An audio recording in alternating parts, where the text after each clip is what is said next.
open the Bible, 2 Corinthians chapter 5, verse 17. Buksan po natin ang Biblia sa ikalawang Korinto, chapter 5, verse 17.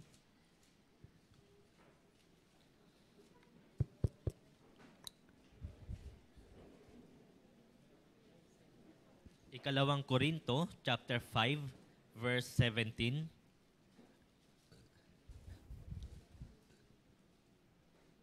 The 2 Corinthians chapter 5, verse 17 and 18.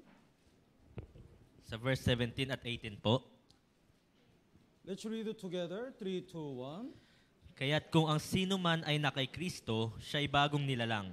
Ang mga lumang bagay ay lumipas na, tingnan ninyo, ang lahat ay naging bago. Lahat ng ito ay mula sa Diyos na tayo pinagkasundo niya sa kanyang sarili sa pamamagitan ni Kristo at ibinigay niya sa amin ang ministeryo ng pakikipagkasundo. Yes. Today, we're gonna study who is the Christian. Ngayon, pag-aaralan po natin sino yung Kristiyano. Christian is the new creation. Yung Kristiyano, siya yung mga bagong nilalang. And Christian is the children of God. At yung Kristiyano, siya anak ng Diyos. That's why we're gonna receive the all inheritance which belong to God. Kaya nga po, mamanahin natin ang lahat ng bagay na galing sa Diyos. But why we have many sufferings and difficulties in our life? But napakarami nating kahirapan dito sa ating buhay. Because God wants to train us because we are children of God. Sapagkat nais ng Diyos na sanayin tayo kasi tayo yung mga anak ng Diyos. And we are the household of God. Tayo sambayanan ng Diyos. So we have many families. Kaya meron tayong pamilya. We have many brothers and sisters. Marami tayong brothers at sisters. That's why the God commands us to love each other. Kaya nga, iniutos ng Diyos na mag-ibigan tayo sa bawat isa. And in verse 18, God gives us the ministry of the reconciliation. At binigyan dito sa verse 18, binigyan tayo ng ministeryo ng pagkakasundo. So it means God called us as a priest. Kaya nga, tinawag tayo ng Diyos bilang isang pari. Work of priest is the mediator between God and sinners. Yung gawain po ng isang pari ay tagapamagitan sa gitna ng Diyos at ng isang makasalanan. So Israel people were forgiven through the priest. Kaya nga yung mga Israelita ay napapatawad sa pamamagitan ng isang pari. These days, through the born-again Christian, many people will get salvation. Sa panahon po natin ngayon, napakaraming ligaw na kaluluwa ang maliligtas sa pamamagitan ng mga ligtas na Kristiyano. So today, we're gonna learn these topics one by one. Kaya nga po, ngayong araw, pag-aaralan po natin ito isa-isa. The verse 17, if anyone is in Christ, he is a new creation. Sa verse 17, kaya't kung ang sino man ay na kay Kristo, siya'y bagong nilalang. The Bible says anyone. Sino man, sinabi. Anyone means whether we have many sins or not, if we believe that Jesus redeemed all our sin, anyone can get salvation. Sino man ay ang ibig sabihin po nito kung sino man yung kahit na may maraming kasalanan, basta siya'y maniniwala sa ebanghelyo, siya'y maliligtas. In the tabernacle, there is the one gate. Sa tabernakulo po, mayroon isang pintuan. The width of the gate is the 50 meter, 15. Yung lapad po ng isang pintuan ay 50 meter. How many meter in your house? What's the size of the gate in Ano your po yung house? sukat ng gate ninyo sa inyong bahay? Maybe 1 meter? Marahil 1 metro lang. But the tabernacle, the gate is 50 meter. Pero yung pintuan po na doon sa tabernakulo ay 50 metro. Very wide. Napakahaba. It means God welcome all sinners. Ibig sabihin, wini-welcome ng Diyos ang lahat ng mga makasalanan. God saved all people and inviting all sinners. Niligtas ng Diyos ang lahat ng mga makasalanan at iniimbitahan niya ang lahat ng mga makasalanan. And if anyone is in Christ, Kaya ang sino man ay na kay Kristo, so in Christ, it means there is no other way to get salvation. Na kay Kristo, ibig sabihin, wala nang ibang paraan kundi kay Kristo lamang. If we are in another way, we cannot go to heaven. Kung tayo nasa ibang daan, tayo hindi maliligtas. Actually, we belong to the Satan before we got salvation. Sa katunayan po, tayo ay nakay Satanas bago tayo maligtas. The Bible says we are the children of the wrath of God. Sinabi sa Biblia, tayo mga anak ng puot ng Diyos. We are the children of the Satan. Tayo mga anak ni Satanas. But when we get salvation, we transfer to Jesus. Subalit, nung tayo naligtas, tayo nailipat na kay Jesus. We are supposed to be judged because of our sins. Dapat tayo mahukuman dahil sa ating mga kasalanan. But that's why Jesus came to this world to take away all our sins. Kaya nga, naparito si Jesus upang alisin ang lahat ng ating mga kasalanan. And in order to pay the penalty of our sin, Jesus shed the blood and died on the cross. At para mabayaran ang ating mga kasalanan, nagpadanak siya ng dugo doon sa krus. What did Jesus say on the cross? Ano yung sinabi ni Jesus doon sa krus? Yes, natupad na. Natupad na.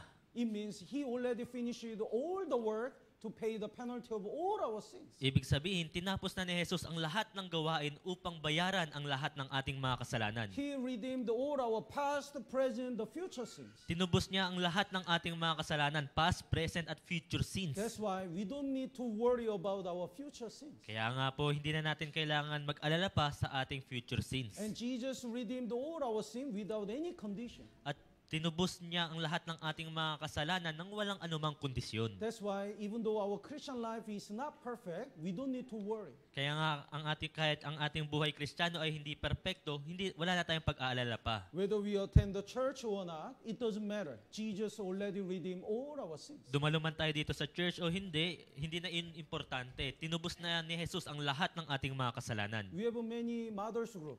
Meron tayong napakaraming mothers group dito. When you cook the breakfast for your children, do you charge the money? Pag nilulutuan ninyo po ba yung inyong mga anak, sinisingil niyo po ba sila?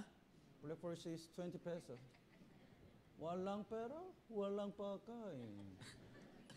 We don't say that. Hindi po natin yun sinasabi. We give everything because we love our children. Binibigay natin ang lahat sapagkat minamahal natin ang ating mga anak. Jesus never say, if you offer the money, I'll forgive you. Hindi sinabi ni Jesus na kapag kayo'y nagbigay ng pera, pagtatawarin kita. If you become the good person, I'll forgive you. Jesus never say that. Kung ikaw ay naging mabuting tao, patatawarin kita. Hindi yun sinabi ni Jesus. Whether you attend the church or not, whether you become the good person or bad person, it doesn't matter. I love you.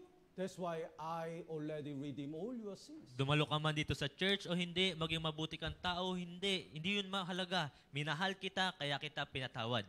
That's why when we believe this, walang hanggang katubusan and free salvation, we transfer from the Satan to Jesus. Kaya kung tayo mananampalataya sa walang hanggang katubusan, tayo ililipat mula kay Satanas patungo kay Jesus. Then from the moment we get salvation, we start a new life as a new creation. At mula nung tayo naligtas pa, tayo magkakaroon ng bagong buhay bilang isang bagong nilalang. So that's why the verse 17 says, if anyone is in Christ, he is a new creation. Kaya nga sinabi rito, kaya't kung ang sino man ay na kay Kristo, siya'y bagong nilalang. We have a new family. Meron tayong bagong pamilya. So we are all spiritual family. Tayong lahat dito ay mga spiritual na magkakapamilya. Tama po ba? Yesterday, I visit the cell group 9. Kahapon, binisita ko po yung cell group 9. At the first time we face-to-face meet together, we are not familiar. Sa unang pagtatagpo namin, hindi po kami magkakakilala. But when we listen their salvation testimony, we are family. Pero nung pinakinggan namin ang kanilang mga patotoo, kami pamilya. Through Jesus Christ, all of us get salvation. Sa pamamagitan ni Jesus, lahat po kami naligtas. So, when we get salvation, we as a new creation, we start a new life. Kaya nga nung tayo naligtas, bilang isang bagong nilalang, tayo nagsisimula ng bagong buhay. We have a new family. Meron tayong bagong pamilya, We have a new house, that is the church. bagong bahay, yun po yung church. And we have a new heart. At meron tayong bagong puso. And we have a new goal. At meron tayong bagong layunin. So since we got salvation, we really desire to share this true salvation with our family. Mula nung tayo naligtas, meron na tayong pagnanais na ibahagi ito sa ating mga pamilya. That's why when the newly saved members, when they get salvation, they used to ask it, how can I share this message to my family in province? Kaya nga po yung mga baguhan na naligtas lang, tinatanong nila, paano namin ito maibahagi sa aming mga pamilya doon sa aming mga probinsya? So after we got salvation, we start a new life. Kaya nga pagkatapos nating maligtas, nagsisimula tayo ng bagong buhay. Let's look at the 2 Corinthians chapter 4. Tingnan po natin sa 2 Korinto, chapter 4. verse 16. verse 16.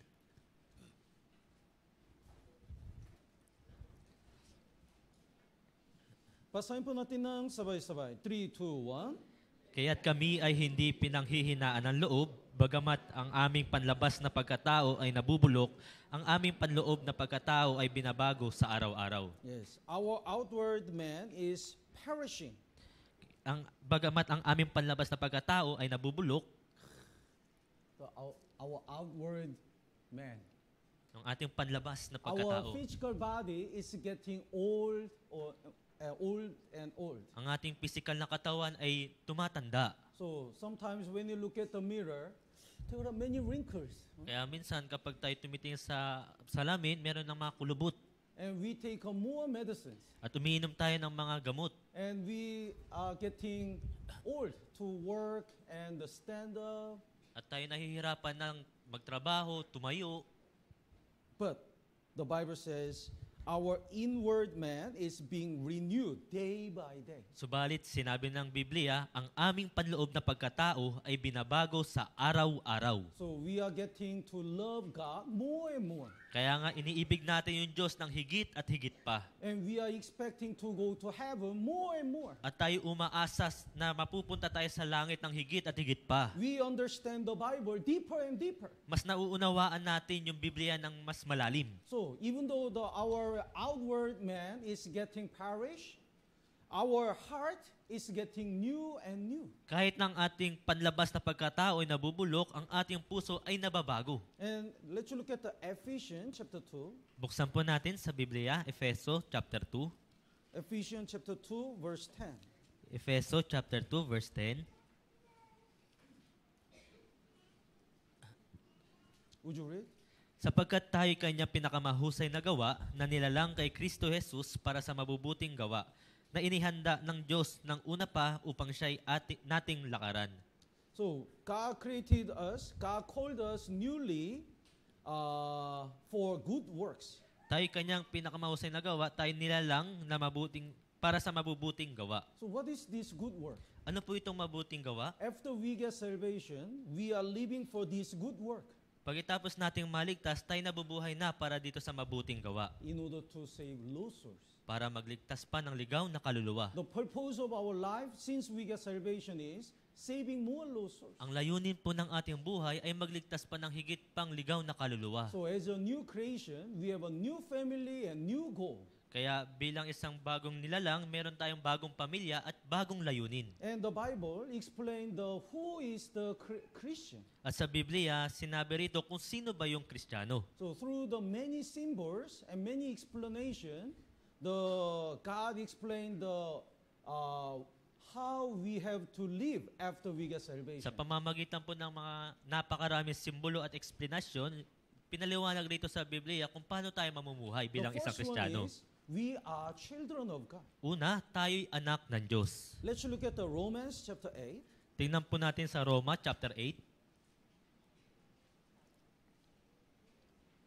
Romans chapter 8, verse 14.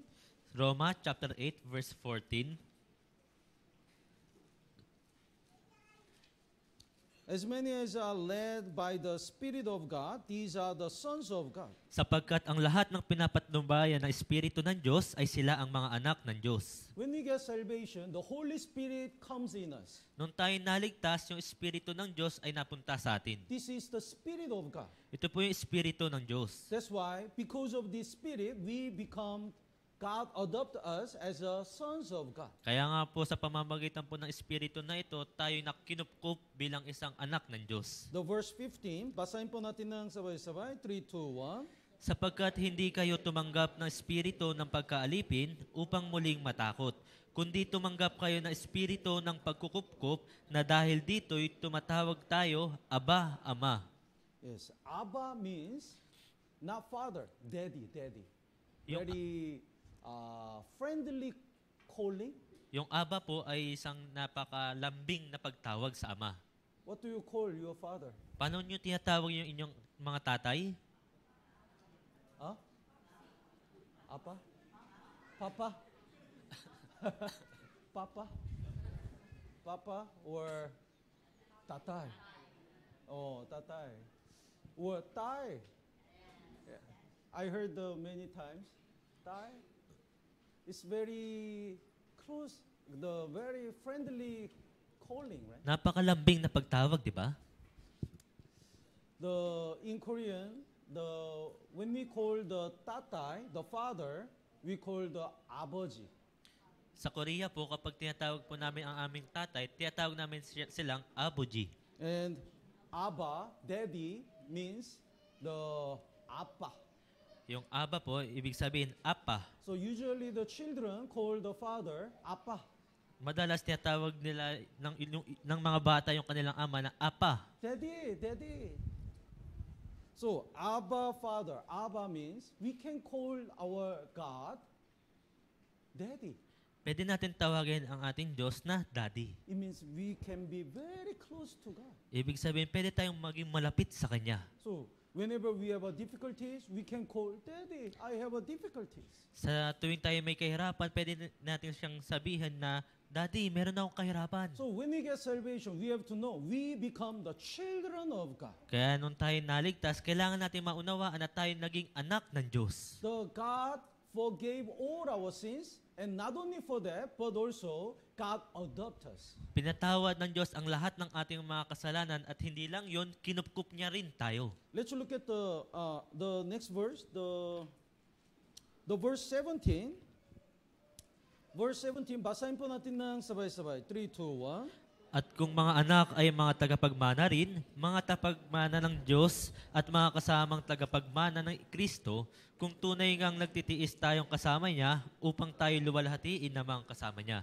We are children of God. It means we are the heirs. Tayo yung mga anak ng Diyos, ibig sabihin tayo yung mga tagapagmana. We're gonna receive the all things which belong to God.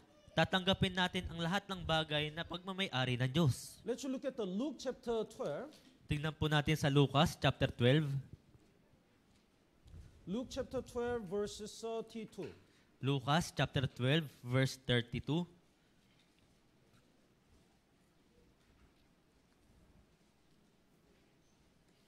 Luke chapter 12 verse 32. Do not fear, little flock. Luke chapter 12 verse 32. Lucas chapter 12 verse 32 sabi, huwag kayong matakot, munting kawan. Yes. So the saved people are very little. Yung mga ligtas na tao ay napakaliit lang. And for it is your Father's good pleasure to give you the kingdom. Sapagkat nakakalugod sa inyong Ama na ibigay sa inyo ang kaharian. So Father wants to give all inheritance to His child. Kaya yung Ama, nais niyang ibigay ang lahat ng bagay para sa kanyang anak. So, we are the heirs of the all inheritance belonging to God. Tayo mga tagapagmana sa lahat ng mga pagmamay-ari ng Diyos. So there are three orphans. Meron tatlo ritong mga ampon. When the king walked on the street, he saw the three orphans in the street. Nung naglalakad ang isang lalaki rito, may nakita siyang tatlong mga bata na walang mga magulang. They wear the old clothes and no food and very dirty. Susuot nila yung napakaruming damit, lumang damit, at napakadungis nila. So the king felt great compassion, so he asked them, Kaya labis na naawa yung hari at sinabi sa kanila, what's your wish? ano yung kahilingan ninyo? I want to grant your wish. Ibibigay ko ang isa ninyong kahilingan. Then this boy says, I need the money. Sinabi ng isa, kailangan ko ng pera. Okay. He gave him the money. Kaya binigyan niya ito ng pera. Then he said, I want to eat the food until I die. Yung isa, sabi niya, gusto kong kumain ng pagkain hanggang ako'y mamatay. So the king guaranteed all his life food. Kaya nga tiniyak ng hari na magkakaroon siya ng pagkain. But last one, he said, I need a father. Kaya yung sa huli, sinabi niya, nais ko ng ama. King, I want you to be my father. Nais ko na ikaw yung maging ama ko, hari. So the king adopted him as his son. Kaya kinukupo ng hari yung bata bilang kanyang anak. Then everything of the king belonged to this son. Kaya lahat ng anumang bagay na pagmamay-ari ng hari ay mapupunta rin doon sa kanyang anak. So if we have a Jesus Christ, we have everything. Kaya nga kung meron tayong Jesucristo, lahat meron rin tayo. So when we get salvation, God adopt us as His children. Kaya nga nung tayo naligtas, kinupkup niya tayo bilang kanyang anak. It means His power is our power. Ibig sabihin, yung kanyang kapangyarihan ay ating kapangyarihan. His everything is our things. Yung lahat ng meron siya ay atin ring pagmamay-ari. But when I shared this verse, somebody asked me, Pastor, if God has everything, why I don't have anything? Nung aking ibinahagi ito, may nagtanong sa akin, Pastor, kung yung Diyos ay pagmamay-ari niya ang lahat, kung gayon, bakit ako wala naman akong anumang If pagmamay-ari? God has all the money, why don't have a money? Kung yung Diyos ay mayroong lahat ng pera, bakit ako wala akong pera? Yeah, that's a very good question, right? We have to know, God is training His children. Dapat nating maunawaan na yung Diyos ay sinasanay niya yung kanyang mga anak. Think about this. If you give so much money to your child, very baby, and let them go out, he will be kidnapped. Pag-isipan ninyo ito, kung yung tatay, bibigyan niya yung kanyang anak ng napakaraming pera, yung isang sanggol, at siya'y aalis, maaari siyang makidnap. Tama po ba? Baby, come. Then something happened.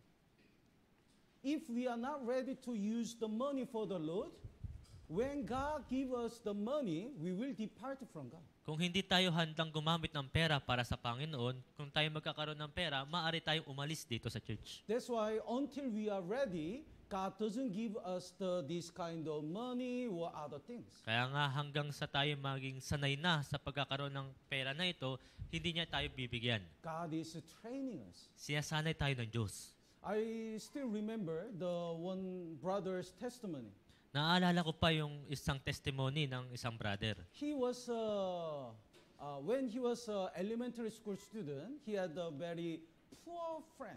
Nung siya'y nasa elementarya pa, meron siyang may kaibigan na napakahirap. He always wear the old clothes. Lagi siya nagsusuot ng lumang damit. He didn't have money. Wala siyang pera. So, when the brother always go to the street food, then this friend always look at him like this. Wow. Kaya kapag yung kaibigan niya bumibili ng street food, lagi siya nakatingin ng ganun. Masarap pa? You want to try? Gusto mo ba subukan? Okay. Only one bite. So, this brother always has a pity to this friend. Itong brother na ito, laging may awa doon sa kanyang kaibigan. But one day, that was his birthday. Pero isang araw, araw ng kaarawan niya, so he invited his friends. kaya inimbitahan niya lahat ng kanyang kaibigan. When this brother visited his house, he really got shocked. Nung itong brother na ito ay bumisitas doon sa bahay ng kanyang kaibigan, nagulat siya. His house is a building and very wide and very nice. Yung bahay niya ay napakalaki, parang building at napakaganda. And his father is the principal of the university. At yung ama niya ay principal ng isang university. And he is a really rich family. At siya'y nasa napakayamang pamilya. So, he was curious why he doesn't have money. Kaya nagtaka siya, bakit wala siyang pera? So he asked, you deceive me. Niloko mo ko. You always said you don't have money, Lagi mo sinasabi, wala kang pera. and you bite my merienda. Lagi mo binabawasan yung merienda ko. Then he said, because my mother doesn't want me to eat the street food. At sinabi niya, yung nanay ko kasi ayaw niya akong payagang kumain ng street food. But I love street food. Pero gustong-gusto ko yung street food. That's why, not to eat it, my mother doesn't give any money. Kaya nga para hindi ako bumili nun, hindi ako binibigyan ng aking ina ng pera. Then this brother asked, why you wear the always old clothes? Kaya tinanong siya, bakit ka lagi nagsusuot ng mga lumang damit? My father wants me to learn how to save money. Yung papa ko, tinuturuan niya ako na magtipon ng pera. That's why I have to wear the old clothes which were used for my brothers. Kaya older nga, brothers. lagi ako nagsusuot ng mga pinaglumaang damit ng aking kapatid. So, he looks very poor, but he was in training. Mukha siyang mahirap, pero nandoon siya sa gitna ng pagsasanay. So if we are not trained, whatever we have, the physically, that can be our poison. Kaya nga kung hindi tayo sinanay, kung ano man meron tayo, pwede iyon maging lason para sa atin. It will not be the blessing, it will be poison in our Christian life. Hindi yun magiging isang pagpapala sa atin, kundi pwedeng maging lason sa ating buhay Kristiyano. The Abraham Lincoln, the president in America, Si, his family was extremely poor. si Abraham Lincoln, isang presidente ng Amerika, yung kanyang pamilya ay napakahirap. But he became a president in America. Pero naging presidente siya ng Amerika. Then somebody asked him, what did you receive from your mother?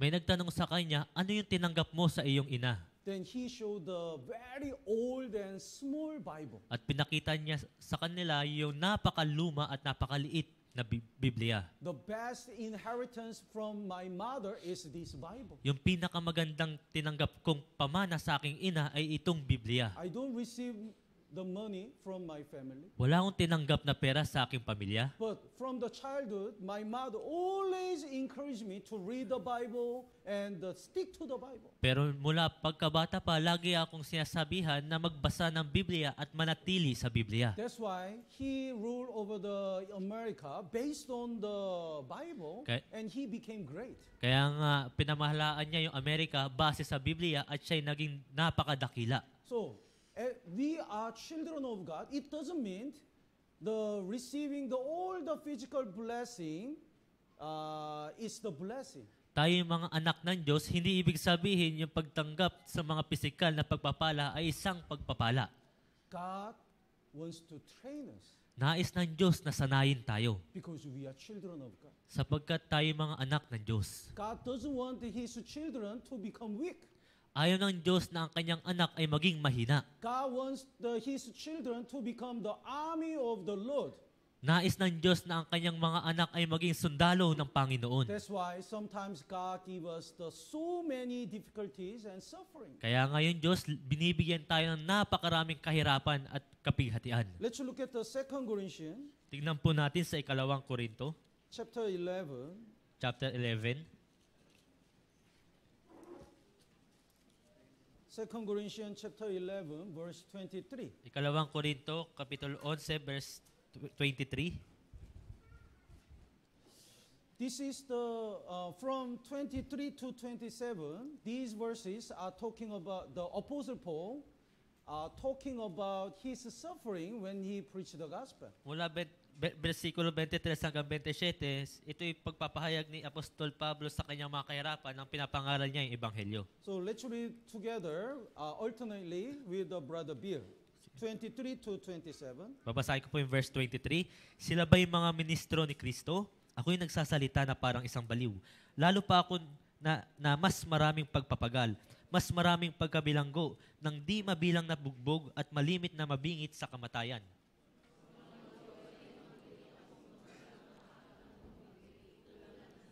Tatlong ulit na ako'y hinampas ng mga pamalo, minsan ako'y pinagbabato. Tatlong ulit na akong nawasakan ng barko, isang araw at isang gabi ako'y nasa laot.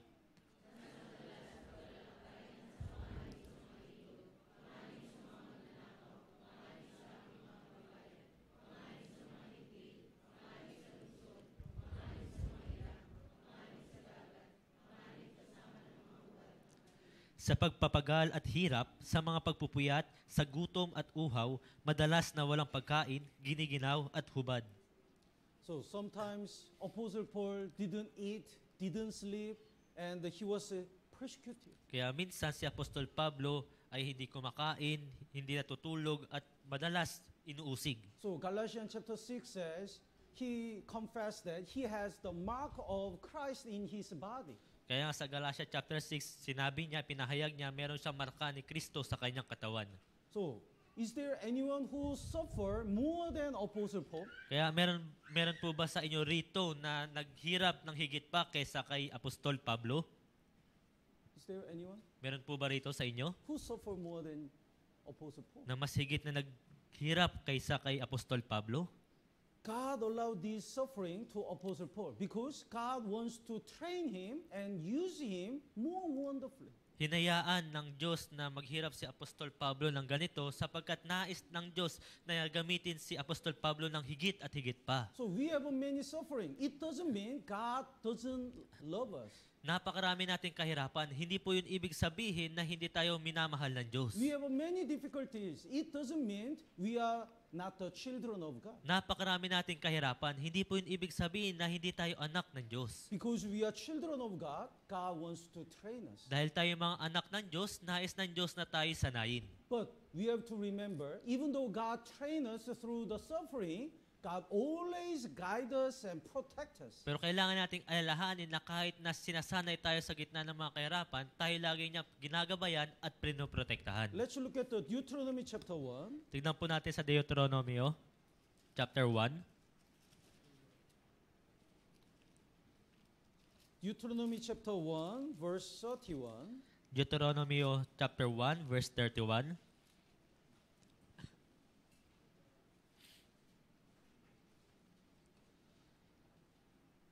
Basahin po natin ng sabay-sabay. 3, 2, 1. At sa ilang, na doon ay inyong nakita kung paanong dinala kayo ng Panginoon ninyong Diyos na gaya ng pagdadala ng tao sa kanyang anak sa lahat ng daang inyong nilakaran hanggang sa makarating kayo sa dakong ito. Israel people was slave in Egypt. Yung mga Israelita ay mga alipin doon sa Ehipto. And God brought them out of the Egypt. At nilabas sila doon sa Ehipto. Then why God didn't bring them to the land of Canaan directly? Kung gayon, bakit hindi dinala ng Diyos ng direkta yung mga Israelita doon sa Kanaan? God allowed them to stay in the wilderness. Hinayaan ng Diyos na sila'y manatili doon sa ilang. There is no food, no water, and many danger in the wilderness. Walang pagkain, walang tubig at napakaraming panganib doon sa ilang. But in the wilderness, they learned how much God protected. Pero doon sa ilang, natutunan nila kung gaano sila pinoprotektahan ng Diyos. So verse 31, in the wilderness where you saw how the Lord your God carried you.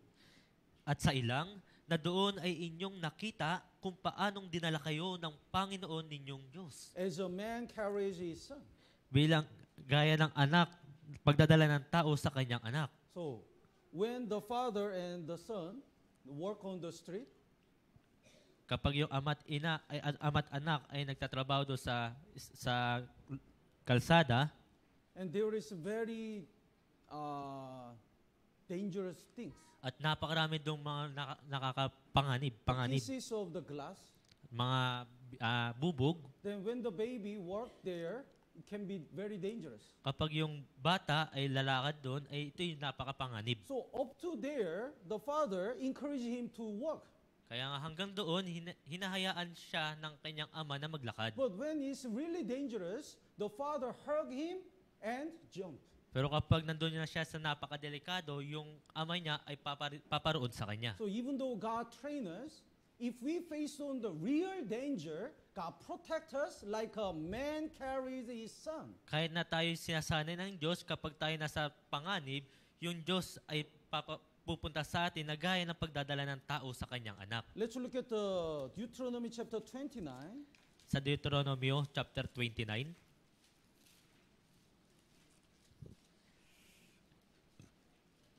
Deuteronomy chapter 29, verse 5. Deuteronomio chapter 29, verse 5. Would you read? Pinatnubayan ko kayo ng 40 taon sa ilang, ang inyong mga damit ay hindi naluma, at ang inyong sandalyas ay hindi nasira sa inyong paa. At that time, they made the shoes with the animal skin. Sa panahon nila, sila'y gumagawa ng sandalyas nila gamit yung balat ng mga hayop. Egypt, wilderness, Canaan. In the wilderness, there is no animal. Doon sa ilang, walang mga hayop. So, if their shoes get old, they cannot get another shoes. Kaya nga kung yung kanilang sandalyas ay masisira, hindi na sila makagawa pa ng bagong But sandalyas. they have to stay for 40 years. Pero kailangan nilang manatili doon ng 40 taon. For 40 years, how many shoes do you use? Sa 40 taon, ilang sandalyas o sapatos yung ginagamit mo? Many shoes. Napakarami. But after 40 years, they realize that their shoes is not getting old. Pero pagkatapos po ng 40 taon, na unawaan nila na yung kanilang sandalyas ay hindi nasira. After 40 years, they realize that God protect even their shoes. Pagkatapos ng 40 taon, naunawaan nila na yung Diyos ay prinotektahan nila sila kahit yung kanilang mga sandalyas. Because they are children of God. Sapagkat sila yung mga anak ng Diyos. God's will is not remove the wilderness from our life. Yung kalooban ng Diyos ay hindi alisin yung ilang sa ating buhay. God allowed us to stay in the wilderness. Hinahayaan ng Diyos na tayo manatili sa ilang. But God's will is, in the wilderness, God protect us. Pero yung kalooban ng Diyos, doon sa ilang tayo protektahan ng Diyos. So even though we have a training, we have to believe God always protect us and carry us as a man carried his son. Kaya kahit nasa gitna tayo ng pagsasanay, kailangan nating alalahanin na tayo pinoprotektahan ng Diyos na gaya ng pagdadala ng tao sa kanyang anak. That's why we can believe the Matthew chapter 6. Kaya nga tayo pwedeng manampalataya dito sa Mateo chapter 6. Matthew chapter 6, Mateo chapter 6.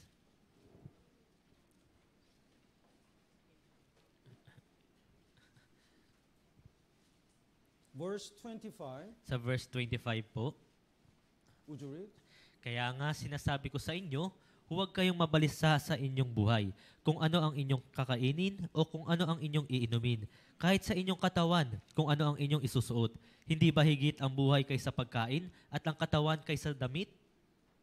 So, Jesus said, why you worry so much? Kaya nga sinasabi ni Jesus, bakit kayo labis na nagbabalisa? You are the children of God. Kayo yung mga anak ng Diyos. Then why do you worry what to eat, what to drink, what to wear? Kung gayon, ba't kayo nag-aalala kung ano ang inyong kakainin, iinumin o susuotin? To the Father, the children is most precious. Para sa Ama, yung kanyang mga anak, yun yung napakahalaga para sa Kanya. That's why, the verse 26, Kaya, basahin po natin ng sabay-sabay. 3, 2, 1. tingnan ninyo ang mga ibon sa himpapawid, hindi sila naghahasik o gumagapas o nag-iimbak man sa mga kamalig. Ngunit pinapakain sila ng inyong Ama na nasa langit. Hindi ba higit na mahalaga kayo kaysa kanila? Last week, when I went have the Monumental Bible Seminar, in that company, I saw some birds in the cage. Nung nakaraang linggo, habang kami nagsasagawa ng Monumento Bible Seminar, may nakita ko doon na hawla ng ibon.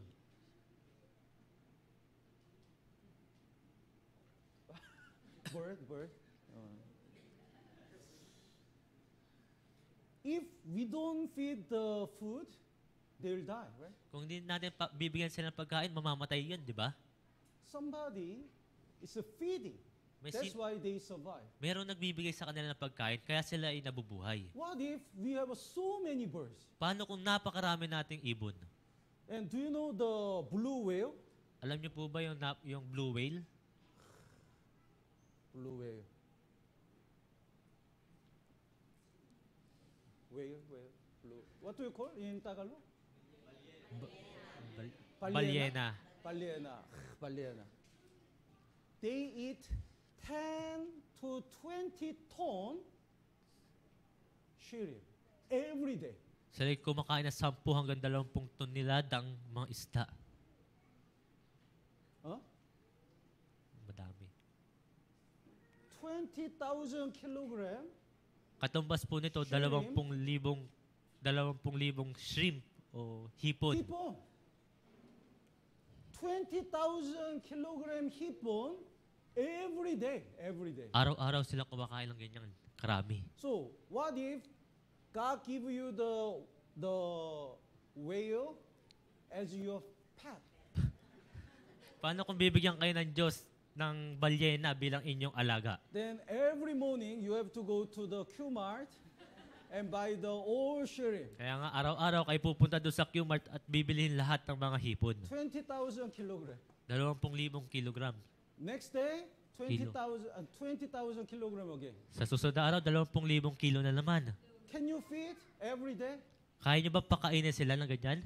It's impossible. Napaka-imposible. But God is feeding all the whales in the ocean. Pero yung Diyos, pinapakain niya lahat ng mga balyena doon sa dagat. God is caring all the birds, all the animal in the world. Inaalagaan ng Diyos ang lahat ng mga ibon, lahat ng mga hayop dito sa mundo. We are more precious than these all animals. Tayo higit na mas mahalaga kaysa dito sa mga hayop na ito. That's why Jesus said, God is caring all the animal. Then why not you?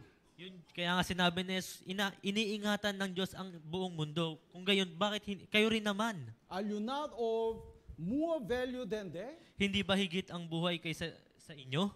That's why do you worry so much? Kaya nga, bakit kayo labis na nababalisa? Let's look at the verse 30. Sa verse 30 po. Would you read?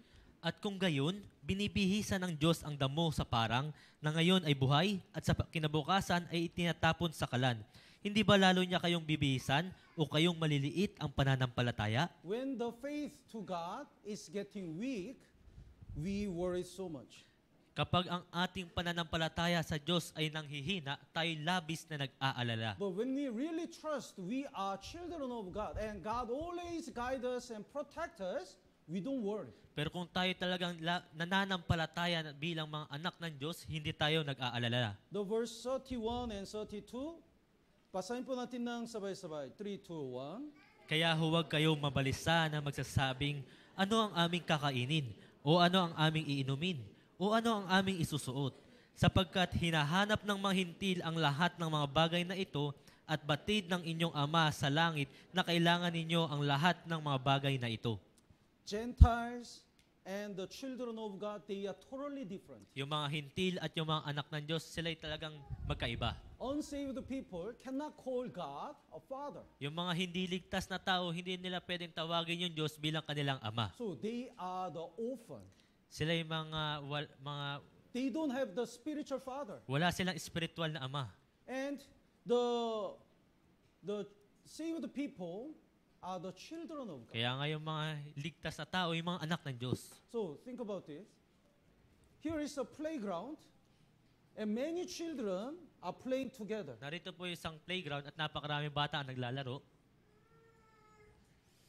So we don't know who has a parent, who has a mother, and who doesn't have a mother. Kaya hindi natin alam kung sino yung may magulang o sino yung walang mga magulang. But in the lunchtime, we can see those who don't have a parent worried what to eat. Kaya nga sa tanghalian, makikita natin yung mga bata na walang magulang, sila yung mga mag-aalala kung ano yung kakainin nila. Because they have to care their life by themselves. Sapagkat aalagaan nila yung kanilang sarili.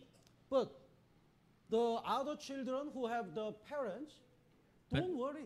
Pero yung ibang bata na may mga magulang, hindi mag-aalala. They go back home and kick the door. And Mom, gutom na ako. Babalik sila sa kanilang bahay, sisipain yung pinto at sasabihin, Ina, Ma, gutom na ako. Their mother already prepared the lunch. At yung kanilang nanay, prepare na yung kanilang tanghalian. So, even though sometimes we lose our parents. Kaya minsan, nawawala yung ating magulang. But don't worry, we have a spiritual father. Pero huwag tayong mag-alala, meron tayong spiritual na Ama. Even though we don't have the physical father, we have a spiritual father who always cares. Kahit wala tayong physical na Ama, meron naman tayong spiritual na Ama na lagi nag-aalaga sa atin. That's why Jesus said, why do you worry what to eat, what to drink, what to wear? Kaya nga sinabi ni Jesus, bakit kayo nababalisa sa inyong pagkakainin, iinumin o susuotin? Whenever we have difficulties, we can go to God and pray. Sa tuwing meron tayong kahirapan, pwede tayong magtungo sa Diyos at manalangin. Somebody says, the worry is like a fog. Fog? F-O-G? Fog? May nagsabi na Fog? may nagsabi na yung pag-aalala raw ay isang Hamog. Huh? Hamog. Hamok. Hamog. Hamog? H-A-M-O-G. H-M... A. H-A-M-O-G. H-A-M-O-G. Hamok. Hamok. Hamok. Worry, concern is like a hamok. Yung pag-alala ay parang isang hamog. You know, if we have this much water, if we make this much water to make hammock, we can cover all this Ortigas area. Gamit lamang sa ganito karaming tubig, pwede nating takpan yung buong Ortigas. So we cannot see anything. At wala tayong makikita. But actually, if we gathered all the hammock, only this much. Pero sa katunayan, kung titipon natin lahat ng hamog, ganito lamang karami. When we worry, it's like this. Tayo, sa pag-aalala, gaya nito. It's actually nothing before God. Wala lamang ito sa harapan ng But Diyos. we make it hammock. Pero para sa atin, para isang napakalaking hamog. So we are wandering in the hammock, in the middle of the hammock. Kaya tayo naliligaw doon sa gitna ng hamog. What should I do? Where to go? Ano yung gagawin ko? Saan ako pupunta? Where is my father? Nasaan yung ama ko? But I heard from the doctor, there are some people become crazy. Narinig ko sa ilang mga doktor, ilang tao ay nababaliw. And the doctor says, do you know what's the common things of these old crazy men? At sinabi ng doktor, alam mo ba kung ano yung pinagkaiba ng mga baliw na ito? They used to say, if, kung. Lagi nila sinasabi, kung What if I die? What if something happened? Paano? What if blah blah blah? paano kung mamatay ako? Paano kung may mangyari sa akin? That's why they overthink and that's why they always worry. Kaya nga labis silang nababalisa, labis silang nag-aalala. That's why they become crazy. Kaya nga sila'y nababaliw. We don't need to think about if. Hindi na dapat tayo nag-iisip kung ano yung mangyayari. If God allowed this much, we live in this much. Kung pinahintulot ito ng Diyos, mamumuhay tayo ng ganito. If God doesn't allow, we live in that situation. Kung hindi pinahintulot, mamubuhay tayo sa ganung sitwasyon. That's why Apostle Paul says like this. Hebrew chapter 13. Kaya nga sinabi ito sa Hebreo chapter 13. Hebrew chapter 13. Hebreo chapter 13.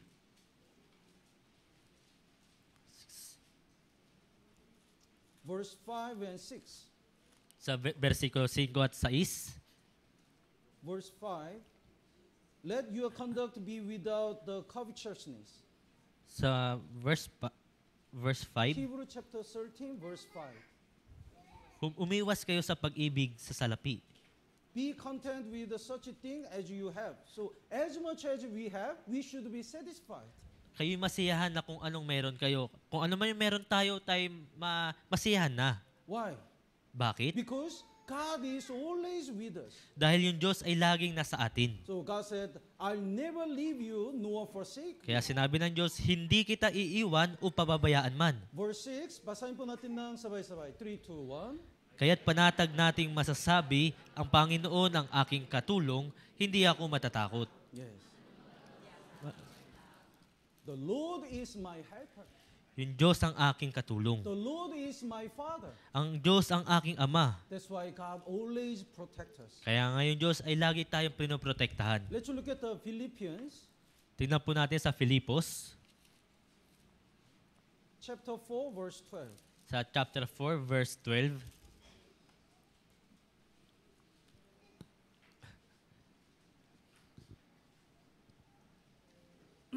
Chapter 4, verse 12.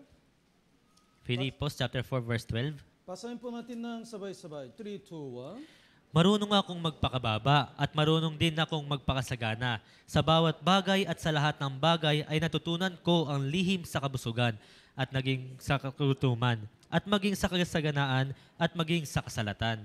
Yes. Apostle Paul, sometimes he was so suffering and poor. Si Apostol Pablo, minsan lagi siya naghihirap at labis na napakahirap. But sometimes he has a lot of food and offering. Minsan naman napakarami niyang pagkain. But he didn't care no matter what happens. Ngunit wala siyang pakialam ano man yung mangyari. He said, in all things I have learned both to be full and to be hungry. Sinabi niya, sa bawat bagay at sa lahat ng bagay ay natutunan ko ang lihim sa kabusugan at maging sa kagutuman. So we have to think like this. Kaya nga kailangan nating mag-isip na gaya nito. If God give us the physical blessing, Kung we're gonna use this physical blessing for the glory of God. Kung binigay ng Diyos ang pisikal na pagpapalang ito, gamitin natin ito sa kaluwalhatian ng Diyos. But if God take away so many things from our life, that much we can live for God. Kung inalis naman ng Diyos ang lahat o karamihan sa meron sa atin, kung gayon tayo mamumuhay kung anong natira lamang sa atin. Honestly, I don't know how many years I can live. Sa katunayan, hindi ko alam kung ilang taon pa ako mabubuhay. Don't misunderstand. I don't have any sickness. Wala akong sakit ha, wag niyong I'm not sick, but everyone doesn't know how many years, how long they can live. Right? Bawat isa sa atin, hindi nalalaman kung gaano katagal pa tayong mabubuhay. So in my heart, I always think, as much as God allowed me to live in this world, I just do my best. Kaya nga sa aking puso, hanggang sa ako'y nabubuhay pa, gagawin ko ang aking abot na makakaya. As much as God give us the money, I just use it for the glory of God. Hanggang sa binibigyan pa ako ng Diyos ng pera, gagamitin ko ito para sa kanyang kaluwalhatian. So whether we become full or hungry, if we live for God, we have nothing to worry. Mabusog man tayo o magutom, kung tayo nabubuhay para sa Diyos, wala na dapat tayong aalalahanin pa. Naintindihan po?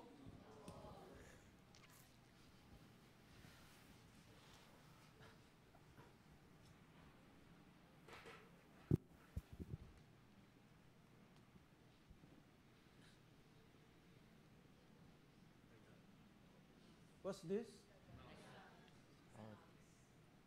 Thank you. Mice. In the house, he never goes out. Sa bahay, hindi siya lumalabas. He always afraid. Lagi siyang takot. So, God said, just an example. Isang halimbawa lamang ha. God said, why you don't go out? Sinabi ng Diyos, bakit hindi ka lumalabas? He said, oh, there is a cat. I'm so afraid. Sinabi niya, merong pusa, natatakot ako. So God made him the cat. Kaya nga, ginawa siyang pusa. Boom. Then he became a cat. Kaya naging pusa siya. But he still doesn't go out. Pero ganun pa man, hindi pa rin siya So lumalabas. God asked again, why you don't go out? Bakit hindi ka lumalabas? Oh, because there is a lion. Kasi merong leon. I'm so afraid. Natatakot ako. So the God made him the lion. Kaya ginawa siyang leon. But he still doesn't go out.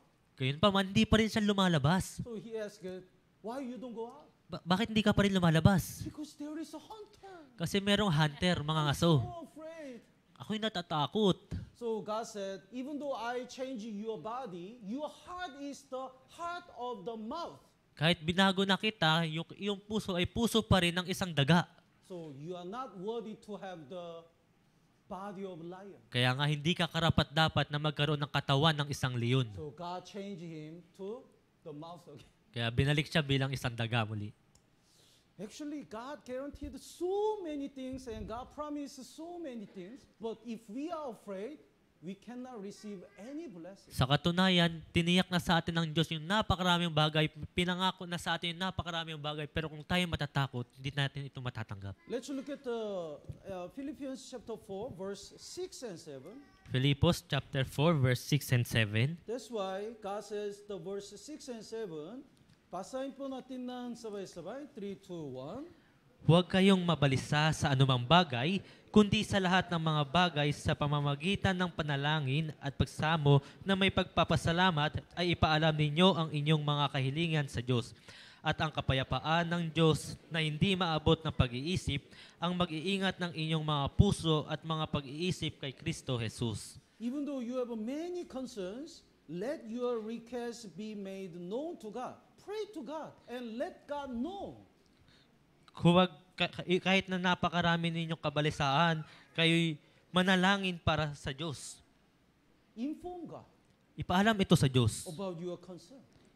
patungkol sa inyong mga kahilingan. Then what will happen? Verse 7, then peace of God will guide your heart and mind through the Christ Jesus. God will keep our heart. At ang kapayapaan ng Diyos na hindi maabot ng pag-iisip ang mag-iingat ng inyong mga puso. So, when we get salvation, we become the new creation Kaya nung tayo naligtas, tayo naging bagong nilalang and we become the children of God. at tayo mga anak ng Diyos. It means we're gonna receive the all inheritance of God. Ibig sabihin, mamanahin natin lahat ng meron ng Diyos. But the reason why we have many difficulties is because God is training us. Ngunit yung rason kung bakit wala tayong anuman, sapagkat sinasanay tayo ng Diyos. Even though God is training us, God always protect us. Kahit na sinasanay tayo ng Diyos, yung Diyos ay lagi tayong pinoprotektahan. That's why, don't worry.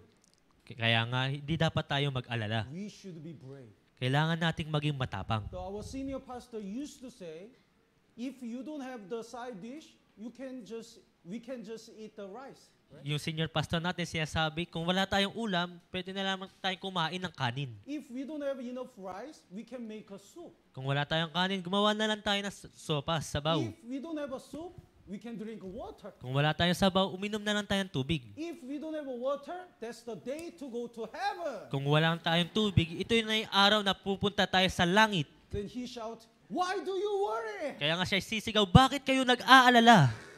Whenever I listen his sermon, it really touched my heart. Kaya sa tuwing ako'y nakikinig ng kanyang sermon, talagang ito'y humihipo sa aking puso. Whenever I have a concern, yeah, why do I worry? Sa tuwing may alalahanin ako, oo nga, bakit ako mag-aalala? As much as God allowed me, I just do my best and go to heaven. Hanggang hinahayaan pa ako ng Diyos, gagawin ko ang aking makakaya hanggang sa ako'y mapunta sa langit. So as a children of God, we have nothing to worry. Kaya bilang mga anak ng Diyos, wala dapat tayong pag-alalahanin. Tama po ba? Tama po ba? Yes. And the Bible says, we are not alone in the family. At sinabi sa Biblia na hindi tayo nag-iisa sa isang pamilya. We have other family members. Meron tayong iba pang mga membro. Let's look at the Ephesians chapter 2, verse 19. Sa Efeso chapter 2, verse 19. Ephesians chapter 2, verse 19.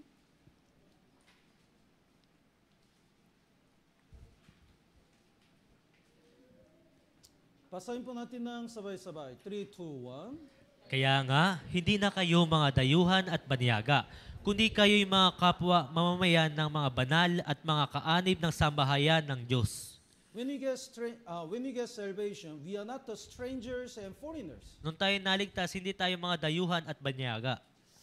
So when I got salvation and attend the church at the first time, I feel very shy to others. Nung ako'y naligtas at napunta doon sa church ng unang beses, ako talaga'y nahihiya sa iba. Because it seems like they are already very familiar and close. Kasi kung titignan ko sila, talagang para silang magkakakilala na talaga. But I was new, so everything was new to me. Pero ako'y bago, kaya lahat sa akin ay bago. But when I attend the church again and again, I also become very close. Pero nung ako'y dumalo ng paulit-ulit sa church, napalapit na rin sila sa akin. Because we are spiritual family. Kasi nga tayo spiritual na pamilya. The Bible says, we are not the strangers and foreigners. Sinabi sa Biblia, hindi tayo mga dayuhan at banyaga. So when you come to the church, don't feel you are strangers. Kaya nga kung kayo pupunta sa church, wag ninyong isipin na kayo mga dayuhan. All of us are the spiritual family. Lahat po tayo rito ay spiritual na pamilya. So the Bible says, you are the members of the household of God. Sinabi sa Biblia, kayo yung mga kapwa mamamayan ng mga banal at mga kaanib ng sambahayan ng Diyos. So we are the family. Kaya nga, tayo po isang pamilya. Tama po ba? In the family, there is a elder, the father and mother and the children and grandma, grandpa. Sa pamilya, merong ama, ina, lolo, lola, mga apo. The baby cried, but it's okay. Yung bata, yung baby iiyak, pero okay lang yun. In the sermon, baby sometimes cry. Di ba No dito sa problem. sermon, may mga sanggol na umiiyak? Because we are family. Kasi dito, tayo'y pamilya. And sometimes some family members have a problem. Then all family members worry together and pray together. Kung yung isang miyembro ay mayroong problema, kaya lahat ng mga miyembro sa pamilya ay nananalangin. Let's look at the Matthew chapter 12. Sa Mateo chapter 12,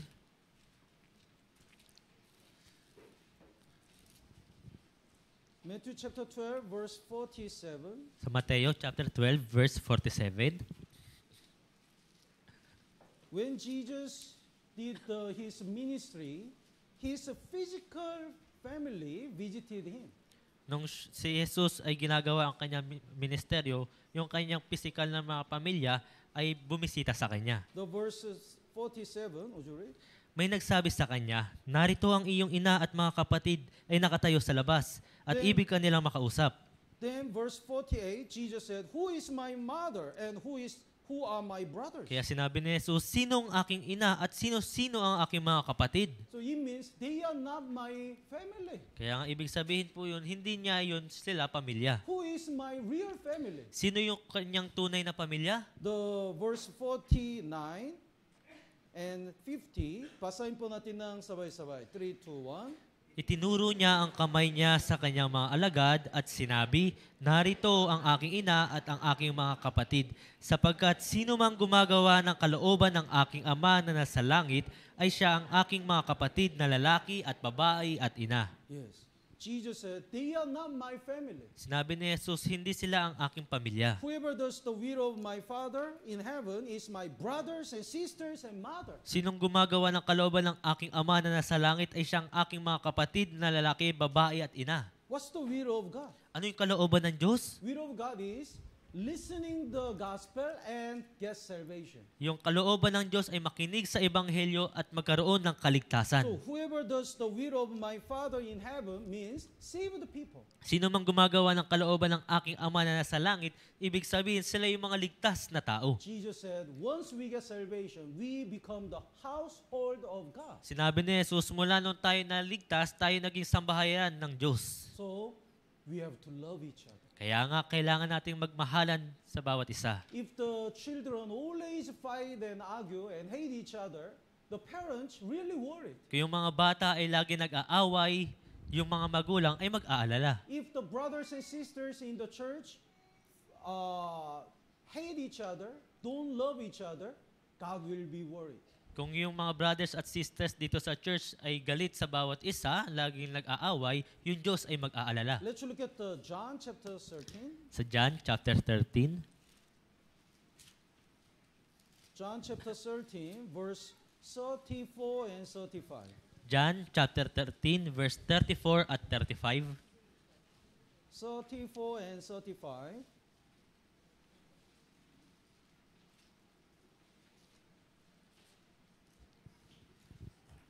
So this is the commandment of Jesus Ito po yung utos ni Jesus to save the people. para iligtas yung mga tao. Basahin po natin ng sabay-sabay. 3, 2, 1. Isang bagong utos ang sa inyo ibinibigay ko na kayo'y magmahalan sa isa't isa.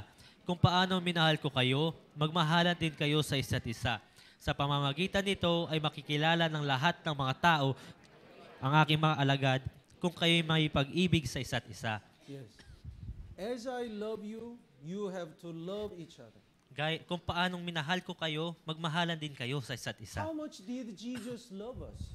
Gaano tayo minahal ng Diyos? Even though we commit a sin again and again, Jesus still loved us. Kahit na tayo nakakagawa ng kasalanan ng paulit-ulit, minamahal pa rin tayo ni Jesus. Even though we are stumble and make a mistake, Jesus loves us. Kahit na tayo madapa at makagawa ng kamalian, iniibig pa rin tayo ni Jesus. As Jesus loves us, we have to love one another. Gaya ng pag-ibig ni Jesus, mahalin dapat natin ang lahat.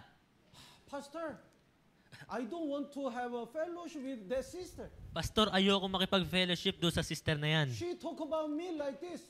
It's not the first time. Chinichismis niya ako, hindi ito unang beses. She always talk to me like that. Always. Lagi niya akong pinagsasabihin ng ganito, lagi.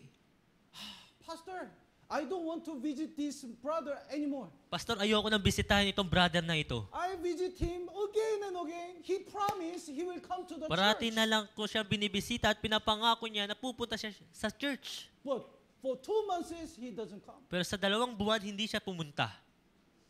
even though they make a mistake again and again, and they make us disappointed again and again, we have to love them because God loves us like this. Kahit na sila yung magkamali ng paulit-ulit, kailangan nating mahalin pa rin sila ng paulit-ulit kasi ganito tayo minahal ng Diyos. The Apostle Peter asked to Jesus, how often do I have to forgive my brothers? Si Apostol Pedro, tinanong si Jesus, gaano ko sila patatawarin? 7 times? 7 beses ba? That's the maximum number to Apostle Peter. Yun yung maximum number na patatawarin ni Apostol Pedro. But Jesus said, 7 times 70. Pero sinabi 70 times 7. Pero sinabi ni Jesus 70 times 7. Don't misunderstand. It doesn't mean the 490 times. Hindi ibig sabihin na 490 times lang ha. It means you have to forgive them forever. Ibig sabihin, kailangan mo silang patawarin ng walang So hanggan. we are family. It means we have to forgive each other and love each other. Tayo'y pamilya, ibig sabihin, kailangan natin magpatawaran sa isa't isa, mag-ibigan sa isa't isa. Would you prepare the video? Here is the dad and son. Narito yung ama at ina, The ay ama at dad anak. keep asking one thing. Yung bata lagi nagtatanong sa kanya Then the son irritate. kaya yung anak ay naiirita. Please play.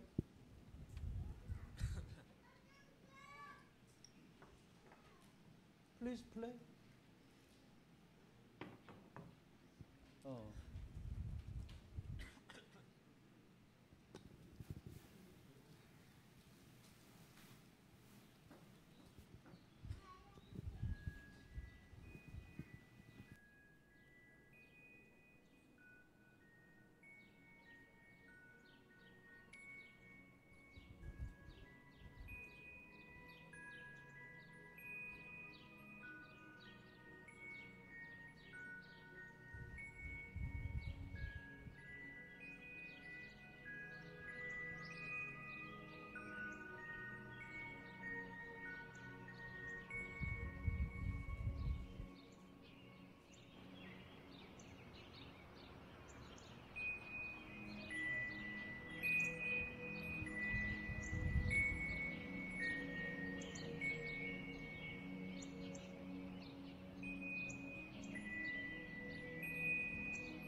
Τι είναι αυτό?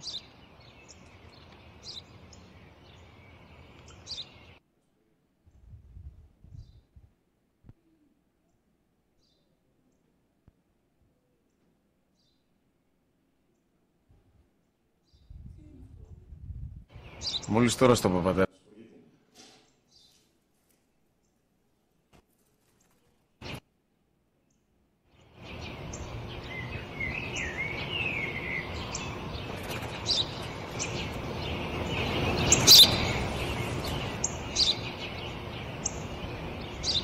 Τι είναι αυτό? Ένα σπουργίτη είναι, πατέρα. Ένα σπουργίτη. Σπουργίτη!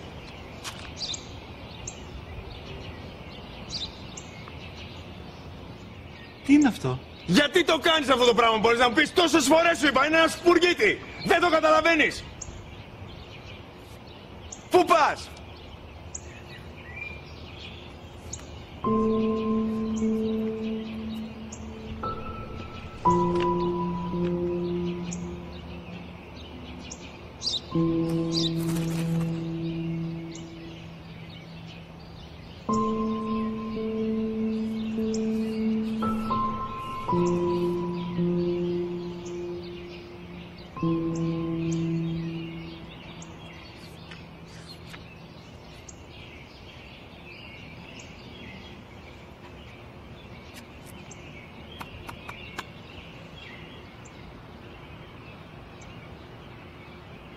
Δυνατά. Σήμερα ο μικρός μου γιος που πριν λίγες μέρες έκλεισε τα 3 Καθόταν μαζί μου έξω στο πάρκο όταν ένας σπουργίτη ήρθε και κάθισε απέναντί μας.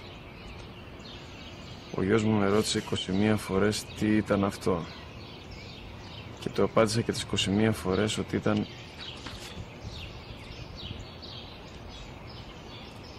ένα σπουργίτη. Τον αγκάλιασα τρυφερά και τις 21 φορές που μου έκανε την ίδια ερώτηση, ξανά και ξανά, χωρίς να εκνευριστώ, νιώθοντας στοργή για το αθώο μου αγοράκι.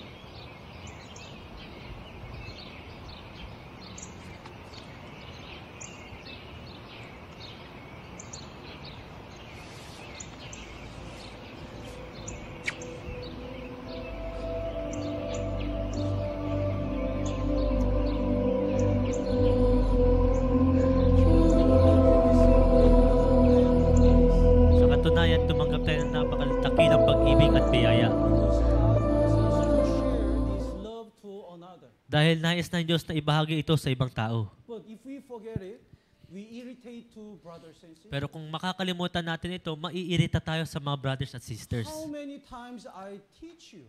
Ilang beses ba kitang tuturuan? How many times do I have to visit you? Ilang beses ba kitang bibisitahin? How many times do I have to endure you? Ilang beses ba kitang pagtitiisan?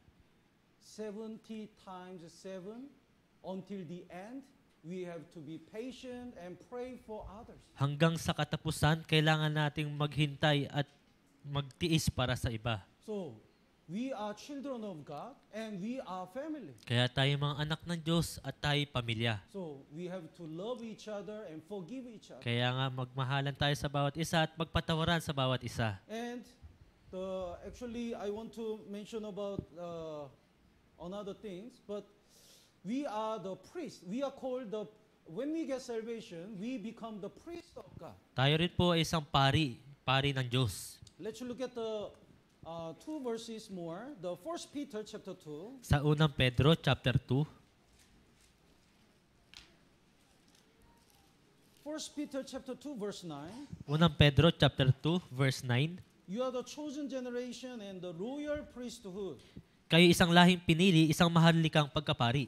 So when we get salvation, we become the priest. Kaya nung tayo naligtas, tayo naging pari. What's the work of priest? Ano yung trabaho ng pari? When the Israel people commit sins, they go to the priest. Kapag yung mga Israelita ay nakagawa ng kasalanan, sila'y lumalapit sa pari. Through the priest, they were forgiven before God. Sa pamamagitan ng pari, sila'y pinapatawad ng Diyos. Without priest, they couldn't be forgiven. Kung wala yung pari, hindi sila mapapatawad. So the reason why God called us the priest is because to save other lost. Kaya yung rason kung bakit tayo ginawang pari, dahil para iligtas yung mga tao. That's why the Bible says, you may proclaim the praise of Him. Upang inyong ipahayag ang mga makapangyarihang gawa niya. God called us to preach the gospel. Na tinawag tayo para ibahagi yung ebanghelyo. The verse 9, basahin po natin ng sabay-sabay. 3, 2, 1.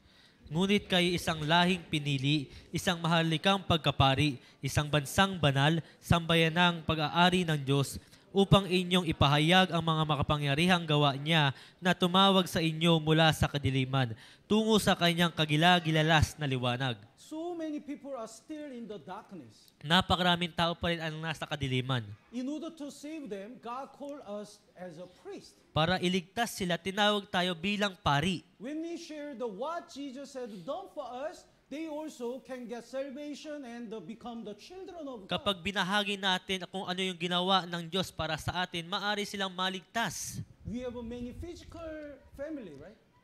Tayo, di ba, may mga pisikal na pamilya? In your house or in your province, we have a many physical family. Sa iyong bahay, doon sa probinsya nyo, meron kayong mga pamilya. But we have to make them our spiritual family. Kaya kailangan natin gawin silang espiritual na pamilya. Let's look at the last verse, Romans chapter 16. Sa Roma, chapter 16,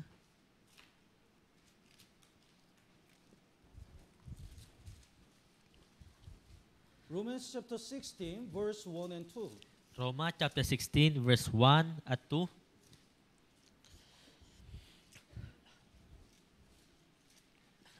Would you read?